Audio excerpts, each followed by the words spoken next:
Hello दोस्तों, पुनः एक बार स्वागत है मेरे यूट्यूब चैनल स्टडी 26 पे आप लोगों का। और हड़प्पा सभ्यता जो हम लोग पढ़ रहे थे, इसी कड़ी में अब इसके पतन को देख लेंगे, जो कि ये टॉपिक अंतिम है इसका।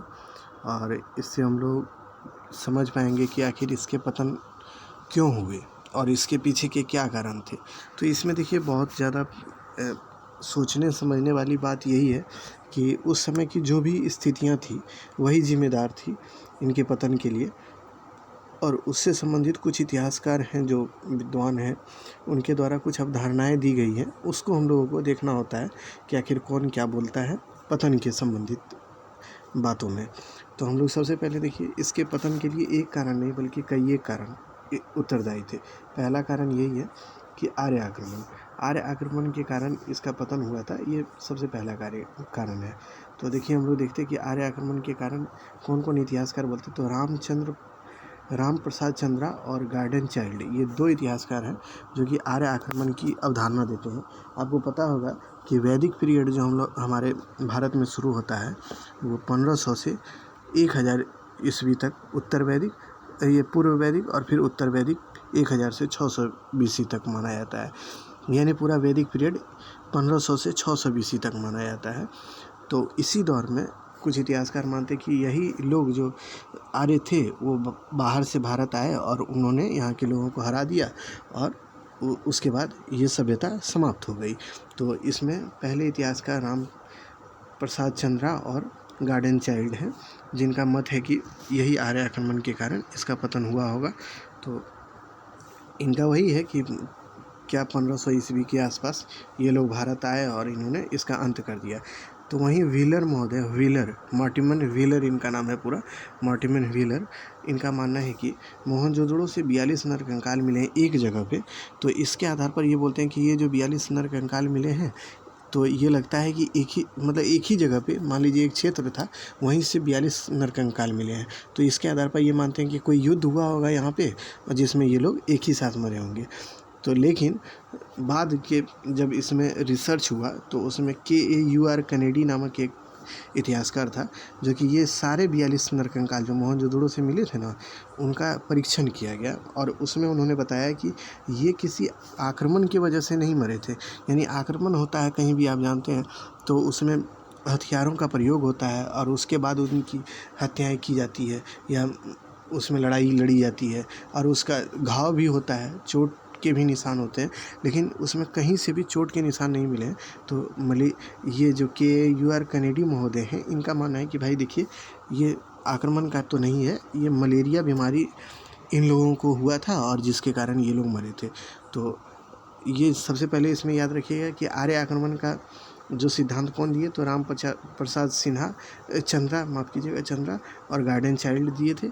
और उन्हीं ने बताया कि मतलब आर्यों के आक्रमण के कारण इसका अंत हुआ होगा। देखिए, इनका मत इसलिए भी था कि देखिए, दो चीज़ और था कि देखिएगा, आर्य, जब हम लोग वैदिक लिटरेचर पढ़ेंगे तो उसमें हरूपिया शब्द आया है, जिसके आधार पर ये बोलते हैं कि हरूपिया शब्द इन्हीं के लिए प्रयोग किया जाता होगा, हड़प्पा वासियों के लिए। तो इनका मानना है कि ये लोग आए और उन्होंने उनको मार के यहाँ पे एक नई सभ्यता को स्थापित किया। तो इनका ये मत था। लेकिन आगे देखिए, और भी कई एक मत हैं और कई एक कारण भी हो सकते हैं। देखिए, एक सभ्यता या कोई भी दौर या संस्कृति का अंत एक कारण से नहीं होता है, उसमें कई एक कारण महत्वपूर्ण भूमिका निभाती है। तो उसमें एक कारण आर्य आक्रमण का भी था, दूसरा कारण हम लोग देखते हैं बाढ़। लेकिन इसमें एक स्टेटमेंट और याद रखिए, राम शरण शर्मा है, ये गलत हो गया है, राम शरण शर्मा। तो राम शरण शर्मा का मानना है कि किसी एक प्रकार के ये मतलब जो साक्ष्य मिले हैं उसके आधार पर हड़प्पा सभ्यता के लोगों को अंत के बारे में हम नहीं कह सकते कि हाँ इसी के कारण इसका अंत हुआ होगा। ये शायद टाइपिंग गलत हो गया है, तो लेकिन समझ जाइए हम जो बोल रहे हैं। रामशरण शर्मा का मानना है कि किसी भी सभ्यता का अंत एक कारण से नहीं होता, उसमें कई एक कारण महत्वपूर्ण होते हैं। इसीलिए उनका मानना है कि आर्य आक्रमण के कारण इसका अंत हुआ होगा, ऐसा सही नहीं लगता। चलिए, बाढ़ के कारण भी कुछ इतिहासकार मानते हैं कि बाढ़ आया, जिसके कारण हम लोग देखे भी थे, मार्शल महोदय बोलते भी हैं कि मोहनजोदड़ो में बाढ़ आते रहता था। देखिए, जो भी हड़प्पा सभ्यता की नगरें थी वो कभी कहीं ना कहीं किसी ना किसी नदी के किनारे बसी हुई थी। और नदी के किनारे जब भी बसी थी तो मान लीजिए कि कोई ना कोई वर्ष ऐसा होता होगा कि उसमें बाढ़ आता होगा, जिसके कारण इसका पतन हुआ होगा, ये इतिहासकार मानते हैं। तो इसी में बाढ़ को भी महत्वपूर्ण माना गया है। तो मार्शल महोदय हुए, मैके महोदय हुए और SR राव, इनका मानना है ये लोग जो हैं इसको माने ही नहीं बल्कि इसके परीक्षण भी किए, मतलब इसके बारे में साक्ष्य को भी जुटाने का काम किए। तो मोहनजोदड़ो से, इन तीनों के द्वारा, मोहनजोदड़ो से, चंद्रदुड़ो से और लोथल से, ये तीनों अलग अलग, जैसे मार्शल के द्वारा मोहनजोदड़ो से, मैके के द्वारा चंद्रदुड़ो से और SR राव के द्वारा लोथल से, ये तीनों जगह से प्रमाण खोजा गया। और इसी आधार पर उन्होंने ये बताया कि यहाँ पे बाढ़ आया था और बाढ़ आने का साक्ष्य भी बताते कि हाँ यहाँ पे बाढ़ आते रहता था। जैसे मोहनजोदड़ो से आप देखिएगा उसकी कई एक लेयर में उसके प्रमाण मिले हैं, जिससे यह स्पष्ट हो जाता है कि मोहनजोदड़ो को ऐसे स्तूपों का शहर भी बोला जाता था। क्यों जानते हैं? वहाँ से कुषाण कालीन स्तूप भी मिले हैं। तो इससे यह स्पष्ट होता है कि वो कई एक बार उजड़ा बसा शहर था या नगर था। तो इसी आधार पर इतिहासकारों का मानना है कि भाई देखिए यहाँ पे कई एक बार यहाँ बाढ़ उड़ आया था, जिसके कारण इन लोगों का पतन हो गया। तो बाढ़ के कारण भी ये जो 3 नाम है इसको याद रखिए कि ये तीनों ने बताया कि हाँ भाई बाढ़ यहाँ आया और इस वजह से इस सभ्यता का अंत हुआ होगा। और लेकिन देखिए कोई एक कारण तो था नहीं महत्वपूर्ण, ये जान लीजिएगा। तो ये हो सकता है ये तीनों शहर जो हैं इनके पतन के लिए बाढ़ रहा होगा, लेकिन ये सभ्यता तो तीन ही स्थल पर सीमित तो था नहीं, इसके क्षेत्र तो बहुत बड़े थे, क्योंकि 12,99,600 वर्ग किलोमीटर में ये फैला हुआ था। तो आप समझ सकते हैं कि कितना बड़ा क्षेत्र में ये फैला हुआ था। तो इसके लिए और भी कारण कई एक महत्वपूर्ण रहे होंगे। तो चलिए उसको भी हम लोग देख लें कि और कौन कौन से कारण रहे होंगे जिसके वजह से इसका पतन हुआ होगा। मलेरिया के बारे में वही KUR कनेडी का मानना है कि भाई देखिए मोहनजोदड़ो से 42 नर कंकाल मिले हैं, तो इस आधार पर वो बोलते हैं कि इसका पतन मलेरिया बीमारी के कारण हुआ होगा। लेकिन यह भी सही नहीं। देखिए मोहनजोदड़ो का मान लीजिए कि मलेरिया से हुआ होगा, लेकिन और जगह तो इसका साक्ष्य नहीं मिला है ना। तो इस वजह से ये नहीं कह सकते कि पूरे सभ्यता का अंत हुआ होगा इससे। तो इसके बाद और भी कारण देख लेते हैं हम लोग क्या थे। तो और कारण में जलवायु परिवर्तन को भी ऑरेल स्टाइन और अमलानंद घोष मानते हैं कि वहाँ का जलवायु परिवर्तन भी इसके पतन के लिए मतलब महत्वपूर्ण कारण रहा होगा। तो इसको भी समझिए पहले कि देखिए किसी भी दौर में जलवायु का बहुत बड़ा महत्व रहता है। मान लीजिए कि हम लोग आज भारत में रह रहे हैं, यहाँ अगर बारिश ना हो तो यहाँ और कहीं और बारिश होने लगे और यहाँ से लोग, तब क्या होगा? यहाँ पे देखिए फसलें नहीं होंगी, यहाँ की जो भी नदी हैं, जल के जितने भी सोर्स हैं जैसे तालाब हैं, ये सब सूखने लगेगा। यहाँ भूमिगत जल का भी अभाव हो जाएगा। तो यहाँ के लोग यहाँ से माइग्रेट करके, मतलब यहाँ से उठ के कहीं और चले जाएंगे। तो यही उनका मानना है कि जलवायु परिवर्तन हुआ कि वहाँ पे इतना बाढ़ आ गया कि वो लोग वहाँ छोड़ के, उस क्षेत्र को छोड़ के कहीं और चले गए। या नहीं तो जलवायु परिवर्तन हुआ, इतने सुखाड़ होने लगे कि वो लोगों को लगा कि यहाँ पे जीना अब मुश्किल है, यहाँ से चलो अब दूसरे जगह चले जाते। तो यह भी महत्वपूर्ण कारण रहा होगा। देखिए एक कारण कोई भी हड़प्पा के पतन के लिए था ही नहीं इम्पोर्टेंट, इसलिए आप जब भी इसको समझिएगा तो इसमें कई एक कारण हुआ होगा। और कोई भी सभ्यता हो उसके पतन के लिए एक कारण होता ही नहीं है, उसमें कई एक कारण फैक्टर होते हैं जिसके वजह से उसका ह्रास होता है। तो ये हड़प्पा के लिए भी कई एक कारण रहा था जो कि उसके पतन के लिए इम्पोर्टेंट था। लेकिन जो साक्ष्य कहीं से मिले हैं उसको ध्यान रखिएगा और बाकी समझ आइएगा कि बाढ़ के कारण हुआ, जलवायु परिवर्तन हुआ होगा, सुखाड़ वहाँ पड़ा होगा, भूकंप के कारण भी हो सकता हुआ होगा। चूँकि कालीबंगा से भूकंप का प्राचीनतम प्रमाण मिला है, तो इतिहासकार मानते कि भूकंप से भी हुआ होगा, हो सकता है। ऐसे कई एक प्रमाण मिले हैं जिसमें, लेकिन हम लोग इस वीडियो के माध्यम से मोटा मोटी जो मेन है उसको हम लोग देख लेंगे। और आ जाइए अब देख लेते हैं कि इसके पतन के लिए एक कारण वही है जो हम बोले, वो सारी बातें यहाँ पे लिखी हुई हैं कि हाँ आखिर ये कारण रहे होंगे। तो चलिए अब इसमें एक और चीज़ हम लोग देख लेते हैं कि इनके पतन से संबंधित कौन से इतिहासकार क्या बोलते हैं, क्या मत देते हैं। तो ये महत्वपूर्ण है, बाकी तो आप समझ लीजिए कि और उसको जान जाइएगा कि एक कारण तो था नहीं, कई एक कारण था। बाढ़ था, उसके बाद वहाँ पे देखिएगा कि बाढ़ के अलावा मलेरिया को भी कारण बताया जाता है, ये आर्यों के आक्रमण को भी उसके कारण में जोड़ा जाता है, फिर जलवायु परिवर्तन को भी जोड़ा जाता है। तो ये अनेक कारण थे, लेकिन उनमें से अब है कि मेन आपसे वो नहीं पूछा जाएगा कि कारण क्या थे। कारण क्या थे अगर स्टेटमेंट बेस्ड क्वेश्चन रहेगा तो वहाँ पे पूछा जाएगा कि मतलब निम्नलिखित कारण थे, उसमें 1 2 3 4 दे देगा और बताएगा कि बताइए कि कौन कारण थे या नहीं थे, तो उसमें आपको टिक करना होगा कि हाँ कौन कारण थे या नहीं थे, बाढ़ भी था, ये सारी बातें उसके पतन के लिए इम्पोर्टेंट थी।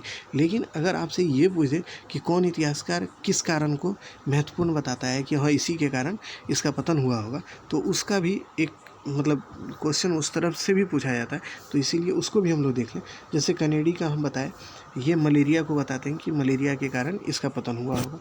बीबी लाल का मानना है कि जलवायु परिवर्तन और व्यापार में गतिरोध। देखिए बताते हैं, हड़प्पा सभ्यता में व्यापार वाणिज्य अन्य सभ्यता के साथ, जैसे मेसोपोटामिया की सभ्यता के साथ, मिस्र की सभ्यता के साथ चलता था। ये लोग व्यापार लेन देन जो होता था, यानी व्यापार में अपनी वस्तुओं को वहाँ देते थे और वहाँ की वस्तुओं को अपने यहाँ लेके आते थे, तो ये इनके व्यापार का माध्यम था। लेकिन कुछ इतिहासकार मानते हैं कि ये व्यापार धीरे धीरे गिर गया, यानी नष्ट हो गया, ये इनका व्यापार नहीं होने लगा, तो जिसके कारण इसका पतन हुआ होगा। तीसरा, अमलानंद घोष का मानना है कि जलवायु परिवर्तन इसका कारण रहा होगा। गार्डन चाइल्ड और रामचंद्र प्रसाद का मानना है कि आर्य आक्रमण के कारण। मार्शल मैके और SR राव का मानना है कि बाढ़ के कारण। ये तमाम कारण जो बताए गए हैं कि हड़प्पा सभ्यता के रहे होंगे, तो यही है मेन कि इसके पतन का मुख्य कारण बताया जाता है कि हड़प्पा सभ्यता का एक नहीं कई एक कारण था, और उसमें से ये सारे कारण आपको ध्यान में रखने होंगे कि आखिर कौन कौन से कारण रहे होंगे। तो ये सब कारण और जो इतिहासकार जो बात बोलते हैं, यानी जो उनका मत है, वो आपको ध्यान में रखना होगा। तो देखिए, कोई भी दौर है उसका पतन एक बार में नहीं होता है, कई एक कारणों की वजह से और कई एक प्रोसेस के हिसाब से होता है, और वो चलते रहता है, और एकाएक वो समाप्त तो होता नहीं है। और उसके पतन के बाद कुछ ना कुछ और भी संस्कृति में आप देखिएगा नया चीज़ जुड़ के उभर के मतलब आता है सामने, तो हम लोग देख पाएंगे। इसके बाद हम लोग जो एक चैप्टर होता है जो बहुत ही महत्वपूर्ण है, हम लोग पढ़ते नहीं हैं, चूँकि हमें या तो नहीं पढ़ाया जाता या हम लोग पढ़ने की कोशिश भी नहीं करते, लेकिन वो बहुत ही महत्वपूर्ण चैप्टर है, ताम्र पाषाणिक संस्कृति। एक चैप्टर हम लोग पढ़ेंगे, उसमें हम बताएंगे कि ये लोग जब हड़प्पा का पतन हुआ तो ये लोग फिर वहाँ के जो लोग थे फिर वो क्या किए इस बीच में। हड़प्पा के पतन और हम जो वैदिक पीरियड जो शुरू होता है उसके बीच में लगभग 300 से 400 ईस्वी का जो काल होता है, उसके बारे में हम लोग पढ़ना ही नहीं चाहते हैं, या नहीं तो हम लोग को पढ़ाया नहीं जाता है। लेकिन पढ़ना वह भी इम्पॉर्टेंट है, क्योंकि आप PCS की तैयारी कर रहे हैं या फिर UPSC की तैयारी कर रहे हैं, तो उसमें आपको डेप्थ नॉलेज चाहिए और जानना होता है कि हाँ इसके बाद ये भी उभरा। अगर आपको सजाने के लिए दे दे कि काल खंड के वाइज आप सजाइए, तो आप नहीं सजा पाइएगा, तो फिर वो समस्या पैदा कर देगा आपके लिए। तो हम नहीं चाहते कि कोई भी ऐसा टॉपिक हो जो छूट जाए, या फिर नहीं पढ़े हैं आप और उसको ना पढ़ें, तो वो नहीं होगा, उसको भी हम लोग पढ़ेंगे। तो इसके बाद हम लोग ताम्र पाषाणिक संस्कृति पढ़ेंगे, जो कि बहुत महत्व का है, और वो बहुत बड़ा उसमें है भी नहीं कुछ, लेकिन वो समझना ज़रूरी है कि हड़प्पा के बाद आखिर क्या कौन सी संस्कृति उभरी और किस प्रकार का संस्कृति हमारे समाज में उभर के आया, यानी हमारे हिंदुस्तान में उभर के आया उस दौर में। और उसके बाद फिर हम लोग वैदिक पे आएंगे, और उससे पहले एक और टॉपिक हो जाता है मेगालिथिक पीरियड, जो कि बहुत ही इंपॉर्टेंट है मेगालिथिक भी। उसको UPSC का प्रीवियस क्वेश्चन देखिएगा तो लगभग जो उनके प्रीवियस ईयर में पूछे जाते थे क्वेश्चन, मेगालिथिक से पूछे ही जाते हैं एक सवाल, तो यहाँ से रहता ही है। देखिए, उन चैप्टर को नहीं छोड़ना चाहिए जहाँ से सवाल UPSC कर रही है, क्योंकि BPSC अब आसान सवाल नहीं करेगी। इनका दौर और ट्रेंड दोनों ही महत्व अब मतलब बदलता जा रहा है, तो इस वजह से हम लोग थोड़ा बहुत उस टॉपिक को भी देख लेंगे जहाँ से सवाल लगातार पूछा जा रहा है। तो चलिए, इसमें एक बार में हम लोग रिवीजन के रूप में इसको देख लें। आर्य आक्रमण, तो आर्य आक्रमण से संबंधित हम लोग देख लिए कि आखिर कौन कौन थे। तो देखिए, आर्य आक्रमण से देखिएगा, इसमें देखिए गार्डन चाइल्ड और राम प्रसाद चंद्रा, RP चंद्रा, इसको याद रखिएगा, ये ज़्यादा याद रह भी पाएगा, क्योंकि RP चंद्रा ही इनका शॉर्ट नाम था।